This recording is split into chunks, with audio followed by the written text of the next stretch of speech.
Hi everyone. So let's give a round of applause to Tupac Martir from Sutter Studio.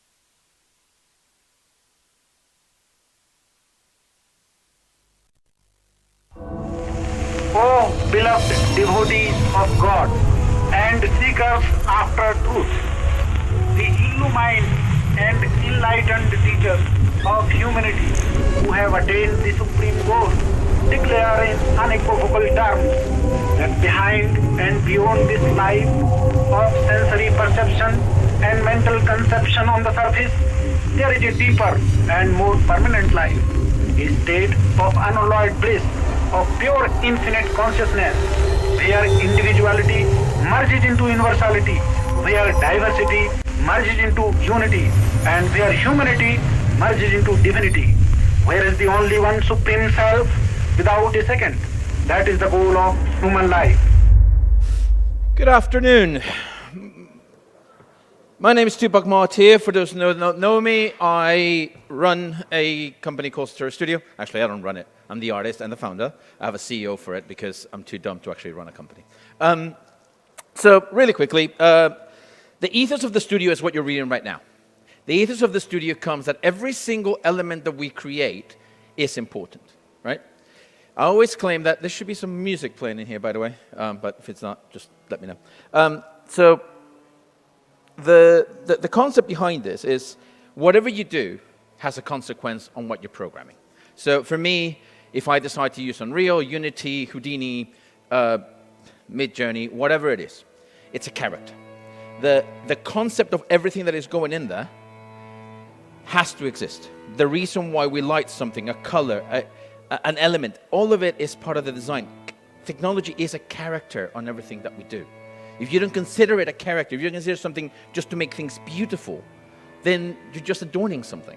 And that's not what we do. You know, I always tell people, if you want to see beautiful, come to front of house. That's where I live. You know, but it's the important of all these things means that you understand that that element that you are creating is participant within the whole story. No small part of code, no small part of design exists in solo. You are being part of a team. You are being part of a story. And it is that story that you're trying to tell. I can explain you a whole lot of other things that I do and that my team does, but it's easier to show you what we do. We learned in the last 50 years that, of course, not only do we exist in this universe, it is the universe itself that exists within us.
I will run you through a couple of other things that we've done, and then you guys can ask some questions. And ready?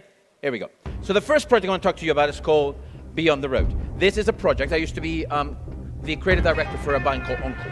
And then at some point we got with Punch Drunk, we started looking at how we could use audio in a completely different space, and how can we tell a story that existed around it. And so at one point we decided that we're going to do exhibition, and so all these different artists got called in together. They called me and they said, can you make a piece? And I was like, sure, I can make a piece. But here's the caveat, right? I didn't know what I was going to get. I didn't know what kind of music I was going to get, because what Stephen Dobie, the curator, was doing, he was grabbing the entire music, he was grabbing the stems, and then sending a guitar over there and a bass over there, and I had no idea if my room was going to have a bass or a drum or a voice or whatever it was going to be. Turned out that I had all sorts of things. So I was like, okay, so what do I do? And immediately I went, I want to do something with dance, and I loved using dance. I move a lot, as you can tell.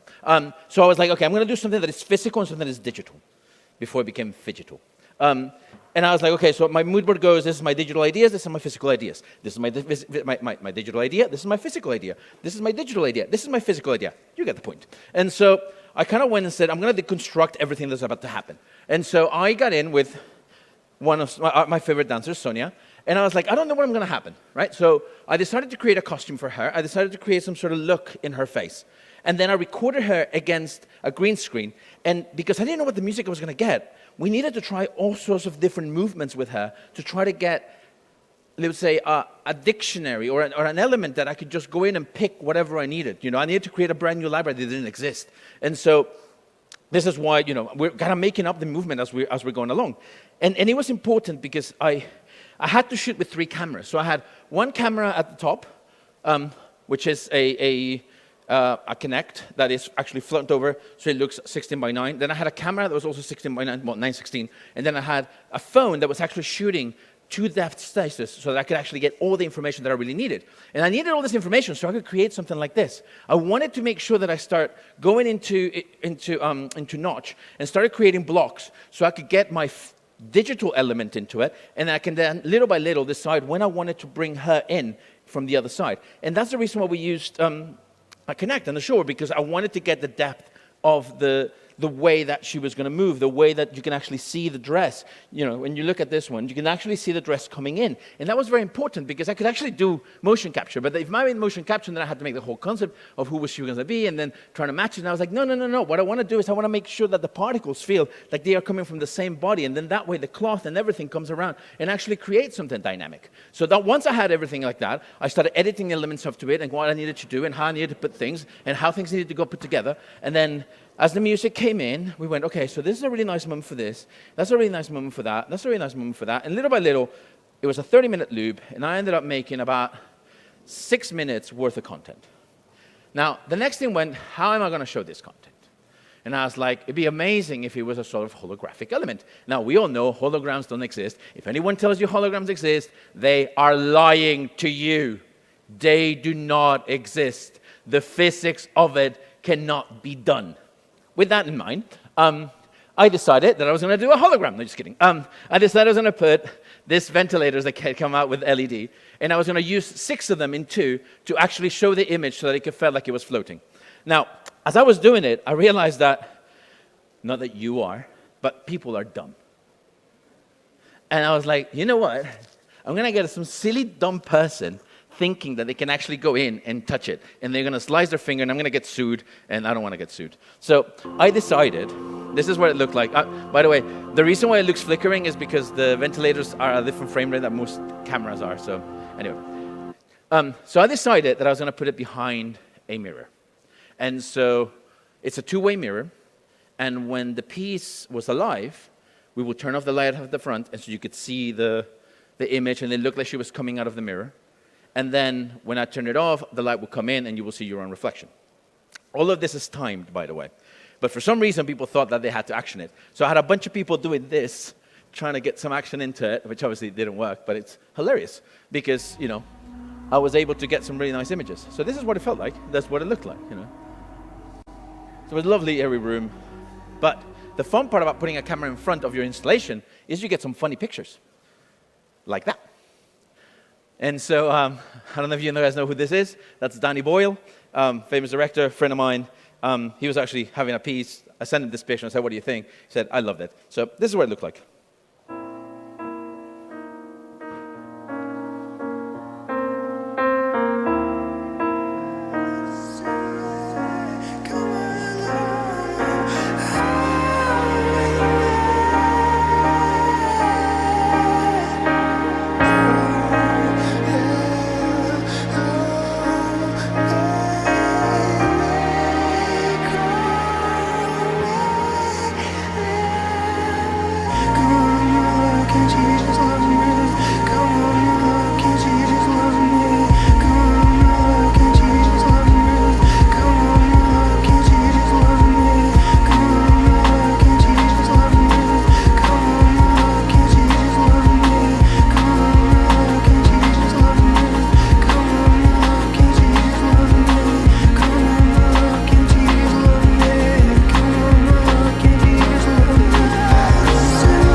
James liked that piece so much that he asked me to actually direct a video that if you want to see it, it's called Fear More with Less, and actually I did it with all the footage that I had.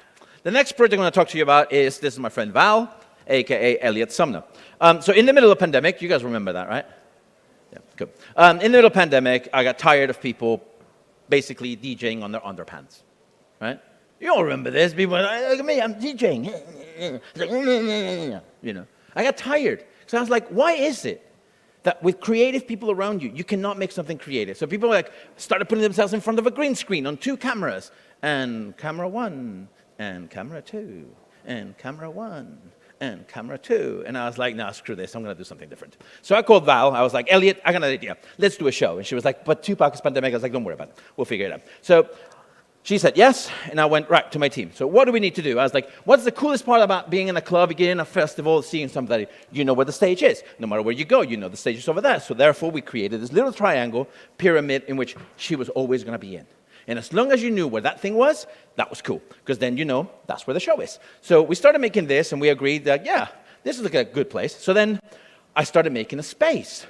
And I started telling my team, okay, so what can we see in this space? So we created this very nice round element, and we started putting things around it, and where does it live, and what kind of cameras can we do, and what can exist in this space? Because we do shows for a living. So I'm like, if you come to see a show, it's not like we go from the beginning, and here's everything. It's we develop a story, we develop elements, and you actually get to see something. So we're like, well, let's develop this. So, you know, I got him to develop my space. And then I was like, it would be nice if things were driven directly by music. So then we started writing and coding new ways of effectors so that whatever we did with the music would come out in different channels, and that could actually have effectors within the space.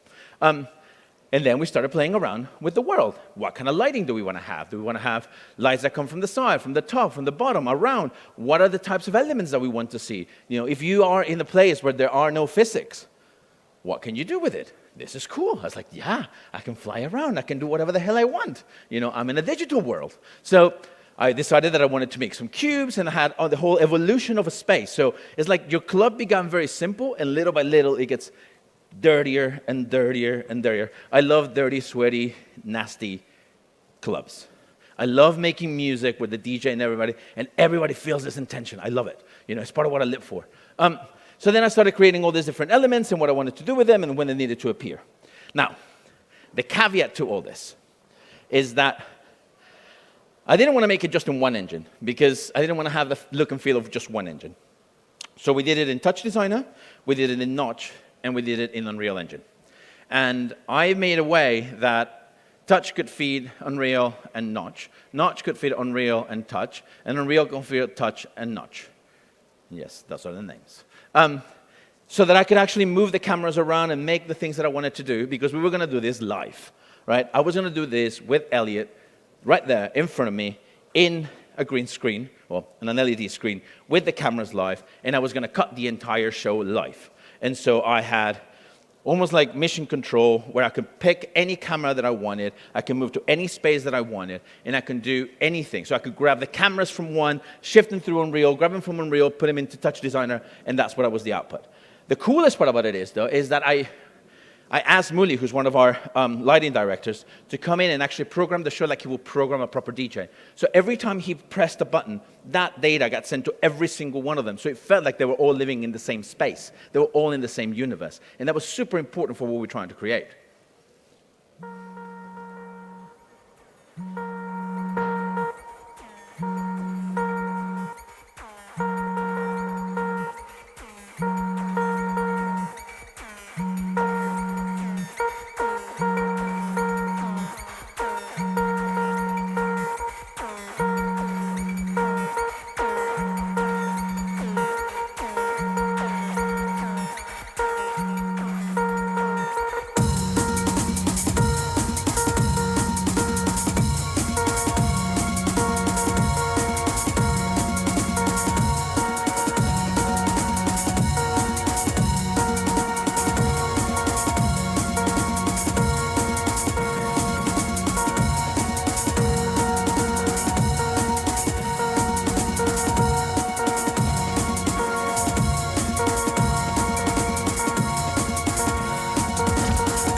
Show, it's still on YouTube.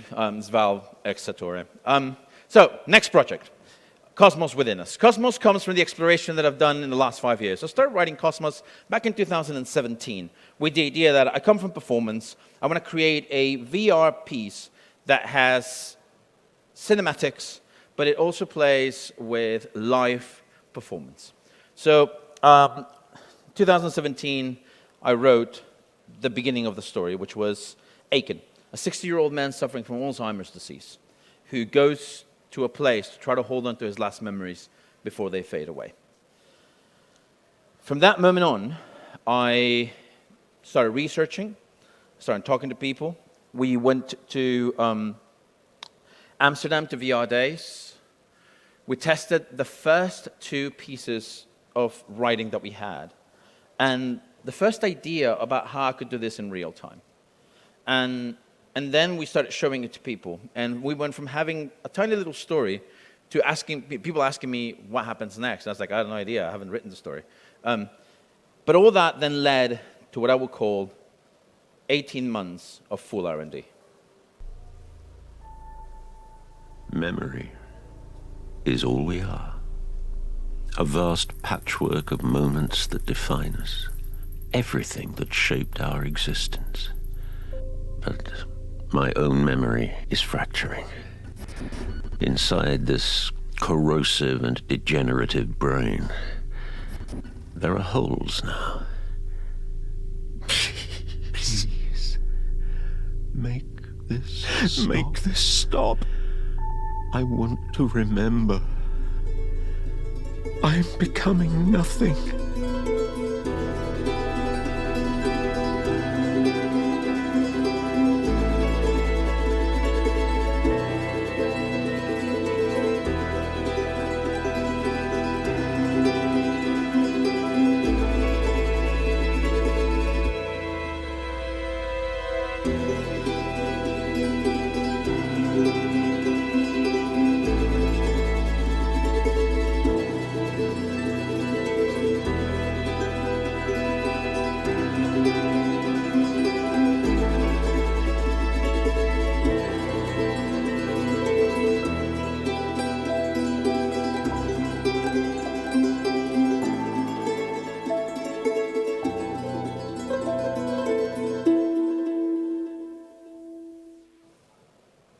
So, as always, we begin almost everything by drawing it. I can't let somebody touch a computer before they can actually draw it. If you can't draw it, you can't put it on a computer.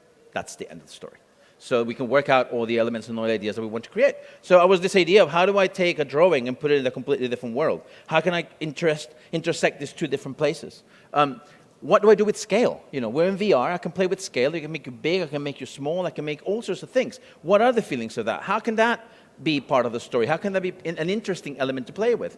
You know, we have a lot of 16 by 9, 4 by 3 content. What do I do with 16 by 9 and 4 by 3 content? How can I bring that into VR without having to stretch it? Can I tell a story just by showing images that are all around? At the end of the day, I'm talking about a man who's going through his memories. You cannot interact into your memories. Your memories don't, you know, your memories exist in your mind. You don't play them again. So I was like, how can I play around with them and tell a story and actually create a dynamic into it that'll be interesting? So I did something that my producer and my CEO wanted to kill me. I hired 2 children.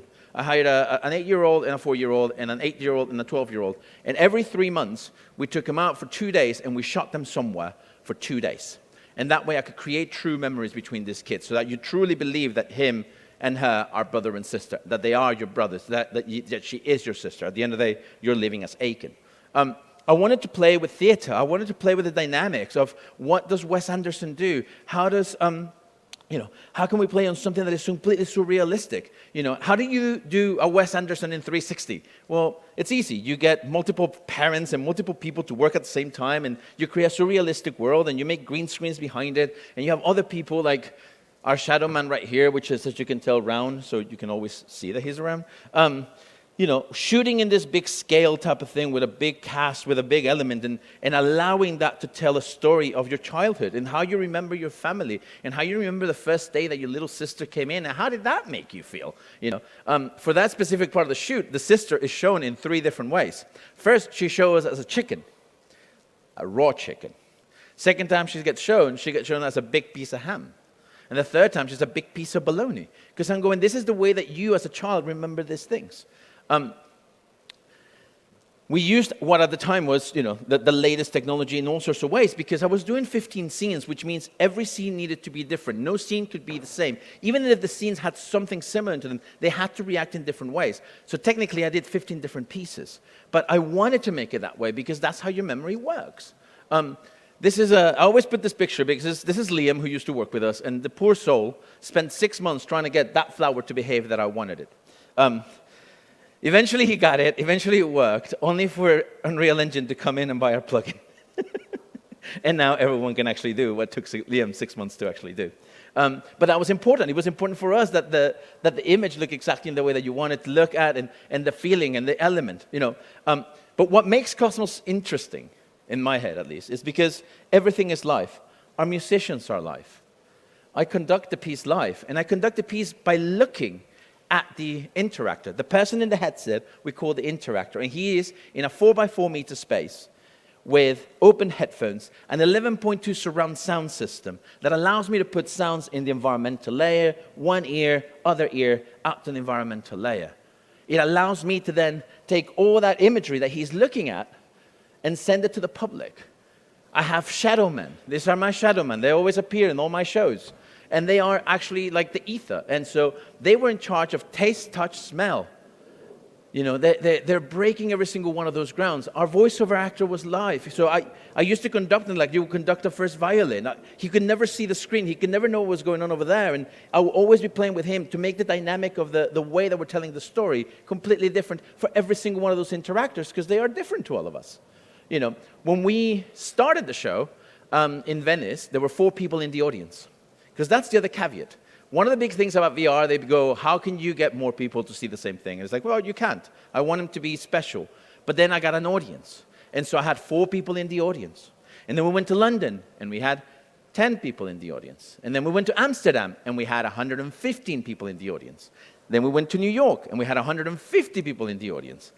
Then we came to Lisbon, and we had 180 on the first day, 225 on the second, 250 on the third, and on the fourth day, we had 350 people watching the show.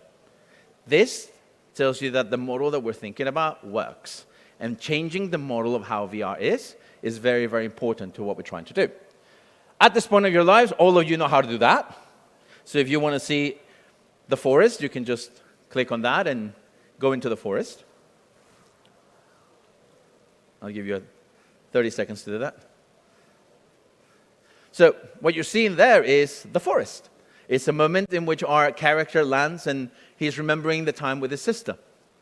What our interactor is actually in is this.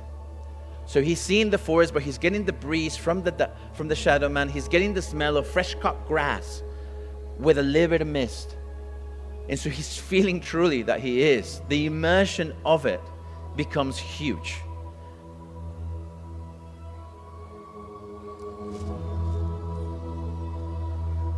You can see, in this case, we had a full quartet, voiceover somewhere over there. It's the small things that matter in the show.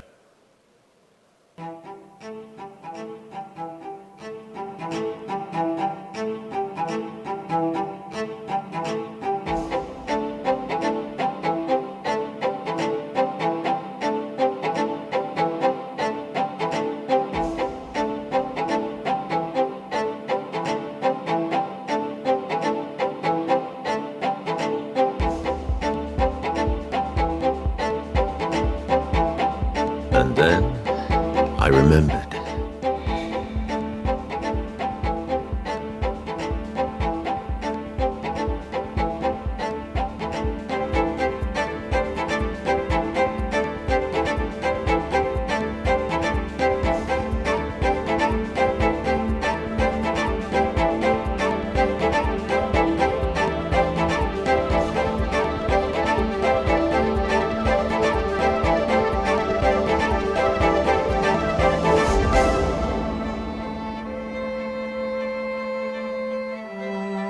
Memory is all we are. This happened right before pandemic, and so yeah, Eventually, we'll take it out again. But in the meantime, I'm creating other things. This is Haita. Haita means river in Huichol, the language of my dad. And why is it called Haita? Because it was all down by the river. Our studio is here, by the river. I was the artist at Champalimaud, by the river. We shot parts of it at Matt, by the river. We mixed at Mulinex Studio, by the river.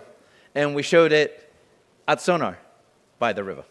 So the whole piece was made by the river, Haita.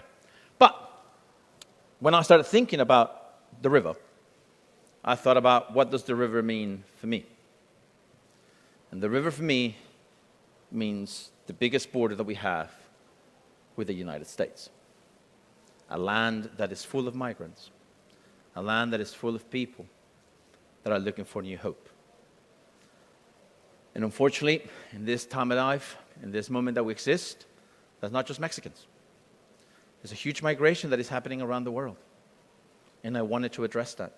I wanted to understand and give a glimpse of what that could feel like.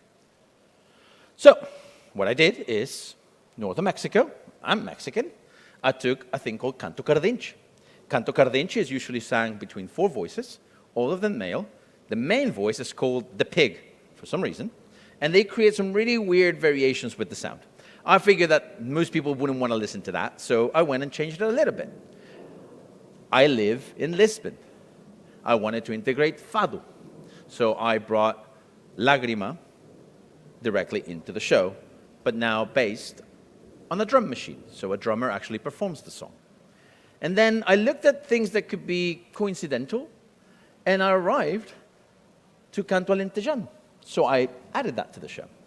As always, we try to do some sort of previs of what I want things to look like, what is the story. So the story begins with the beginning, then there's the tear. So basically the beginning is the migrant telling somebody that he's going away and that he knows he's going to die.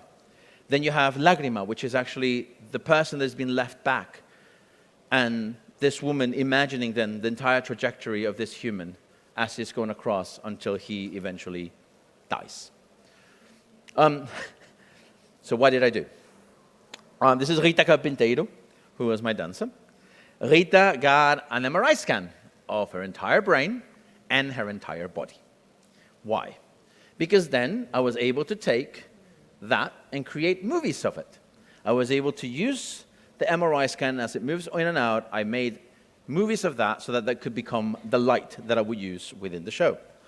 I also scanned her brain, and I used her brain to create particle systems that would eventually make it into this. So technically, I can make my own Rita if I really want to.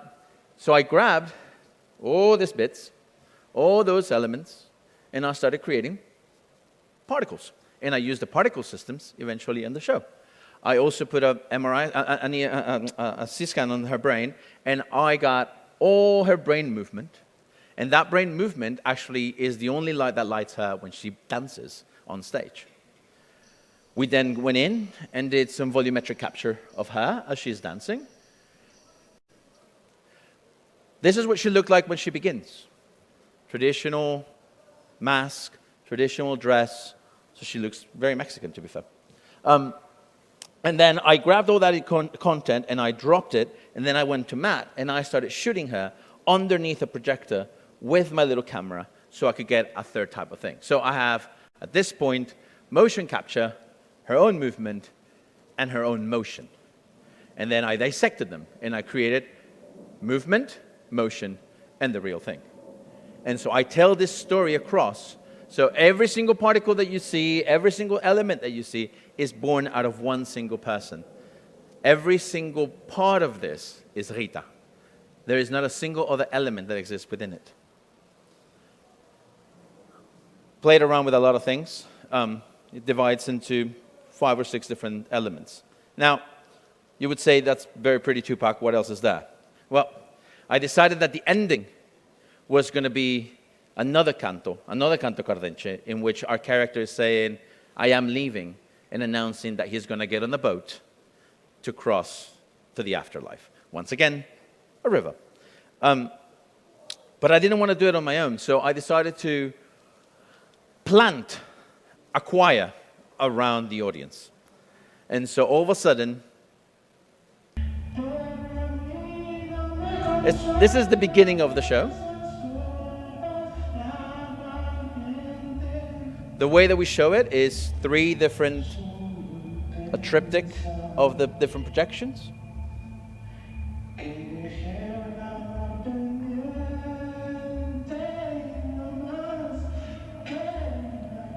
And then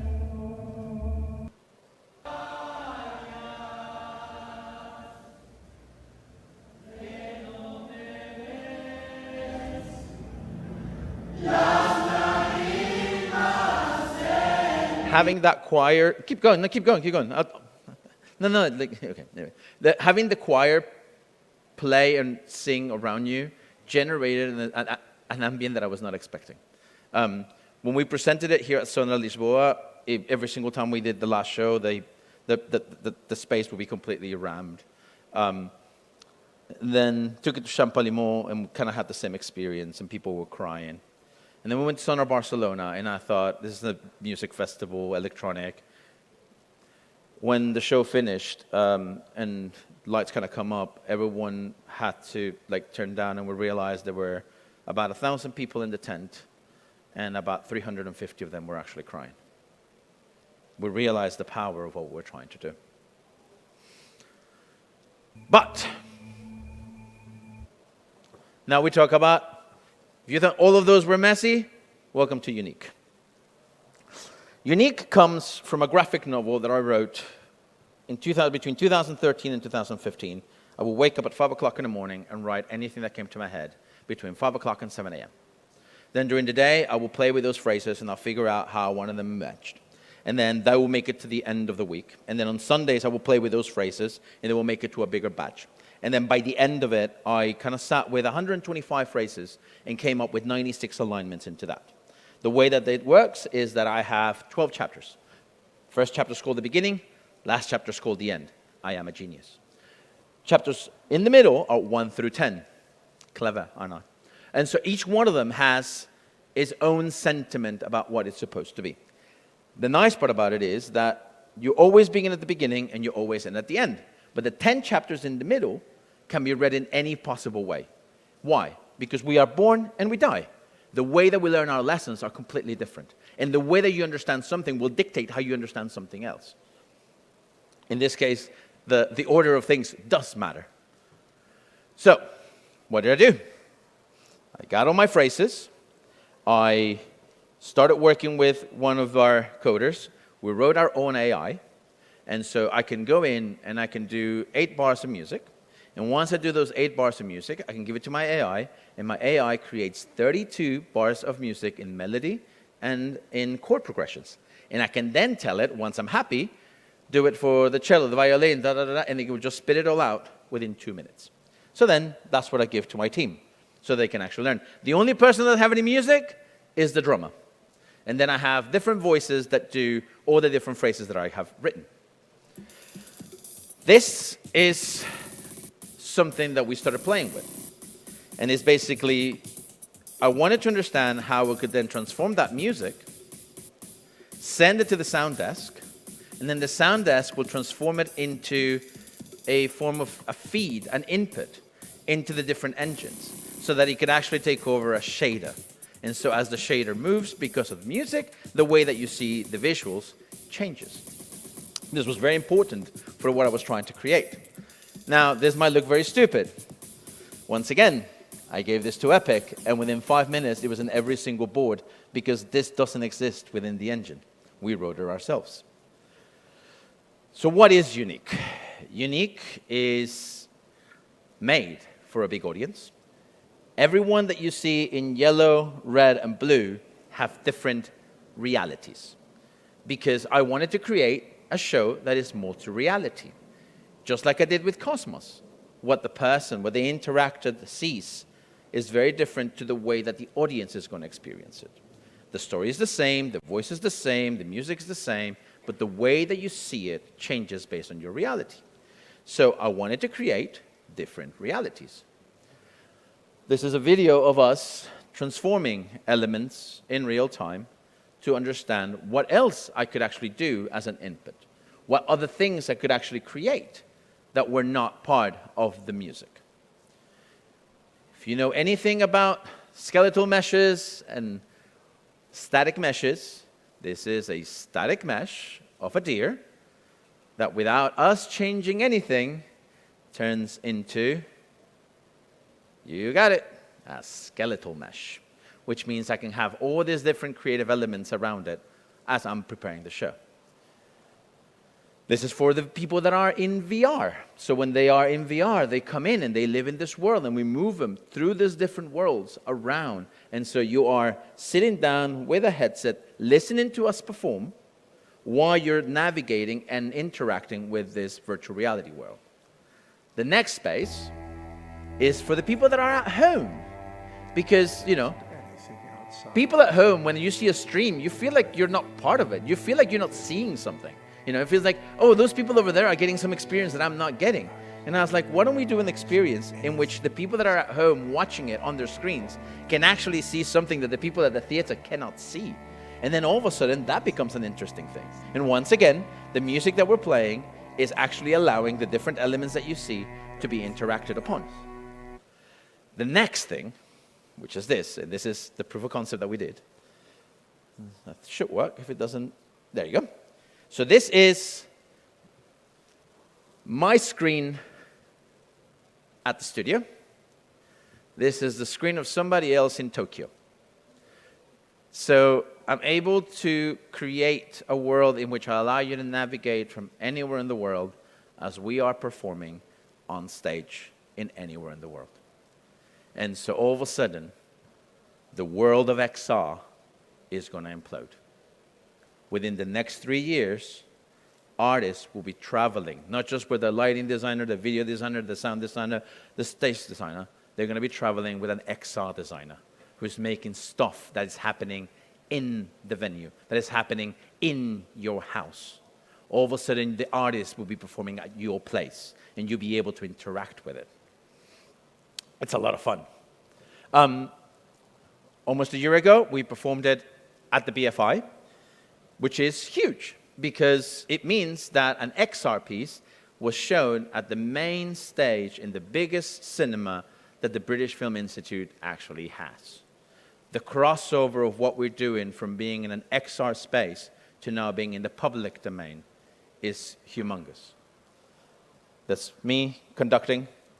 One thing that I didn't explain is that the musicians have the music, and it's only 32 bars per chapter, and you're going, well, how is that different? Well, it's very simple, because I actually sit in front of all of them, and I have different hand gestures that I give to every single musician.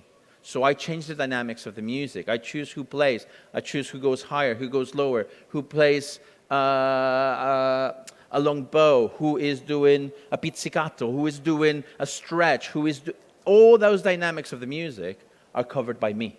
And therefore, I'm able to extend the music to whatever I want it to be. There's Andy, there's all of us, there's a little bit of... See?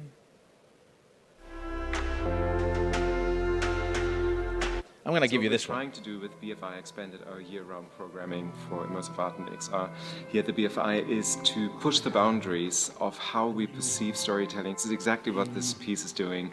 It's using very different layers of reality and creates an immersive live concert, and something like that has never been done before. So Unique is a piece that I started writing in 2013. Until 2015 for 18 months. I used to wake up at 5 o'clock in the morning and write from 5 to 7 any thought that came to my head.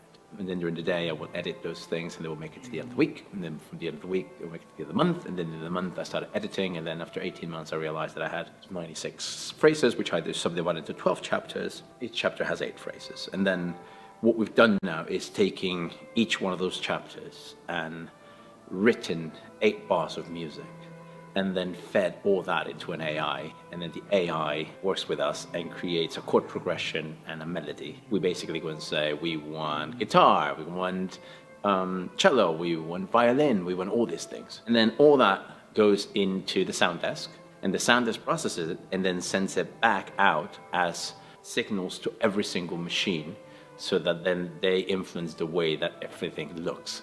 So everything is driven directly by the performance that we do on stage. I'm a big believer in multi-reality. I think that's the future. Experiencing something in different ways, even though they have a single creative element, and how the different types of realities that you see influence the way that you see and you understand the work. When we're doing the stream and we're doing something for the people at home, they get to do something, they get to see things that the people in the theater are not seeing. We do everything live, everything is sort of improvised, for lack of a better word. I have all these hand signs that I give the guys, and I design who plays, who doesn't play, what dynamics they have to do with the music. It means that, we end up creating a unique performance every single time. So, last but not least, 2 days ago, this has gone live. We have an academy within the studio in which we do mentorships. I take between 4 and 6 different people. Muli takes another 2, and then to talk about lighting. And Ruben takes 2 more to talk about production and all sorts of business like. It's a 6-month program. We speak with you for an hour and a half every month. And it could be about whatever it is that you're trying to do. I've worked with people that are about to study the masters, people that are finishing uni, people that are just finished. And the idea is that we try to give you as much of the knowledge that we have and try to solve as many doubts as you might have. Thank you very much.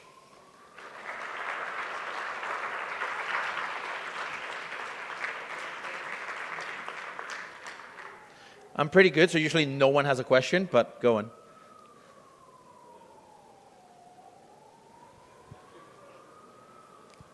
Does anyone have questions?